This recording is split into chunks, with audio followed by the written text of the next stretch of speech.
Chapter 44 Our Gooseberry. Instead of taking me to jail, the sheriff drove me to Coeur d'Alene with the deputy following us in Gramps' car.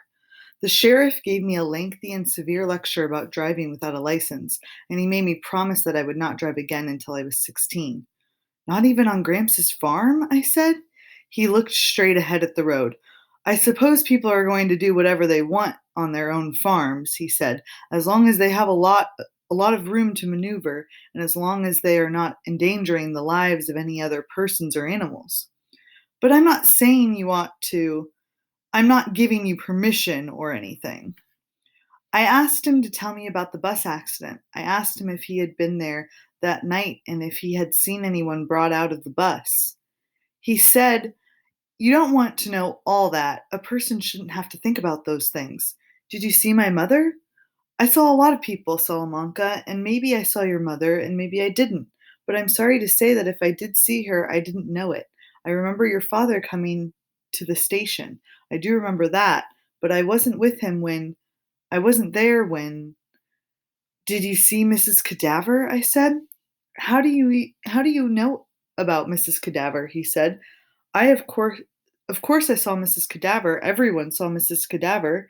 9 hours after the bus rolled over, as all those stretchers were being carried up the hill and everyone despairing, there was her hand coming out of the window, and everyone was shouting because there it was, a moving hand.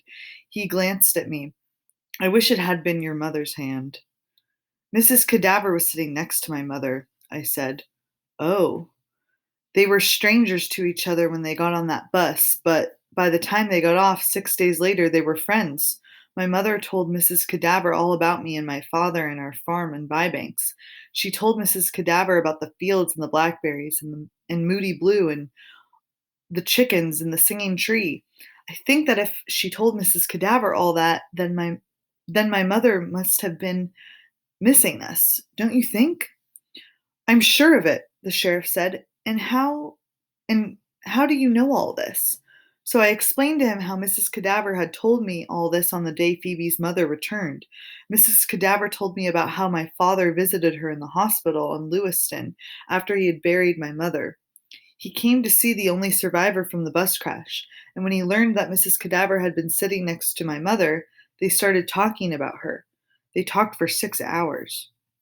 Mrs. Cadaver told me about her and her family writing to each other and about how my father needed to get away from Bybanks for a while.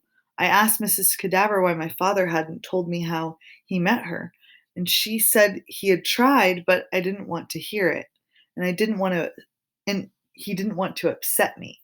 He thought I might dislike Margaret because she had survived and my mother had not. "Do you love him?" I asked Mrs. Cadaver. "Are you going to marry him?" "Goodness," she said, "it's a little early for that.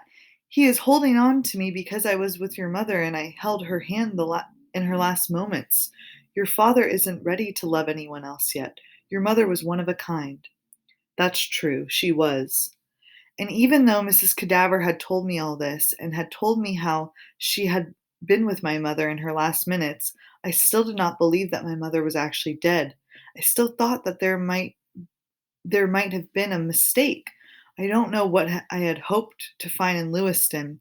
Maybe I expected that I would see her walking through a field, and I would call to her, and she would say, "Oh, Salamanca, my left arm," and "Oh, Salamanca, take me home." I slept for the last 50 miles into Coeur d'Alene, and when I awoke, I was sitting in the sheriff's car outside the hospital entrance. The sheriff was coming out of the hospital. He handed me an envelope and slid it in beside me on the seat.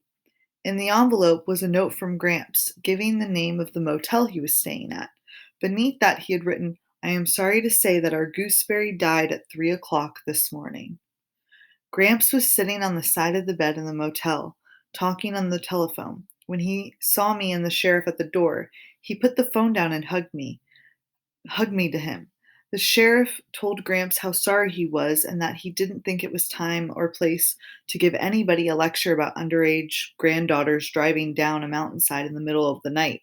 He handed Gramps his car keys and asked Gramps if he needed help making any arrangements.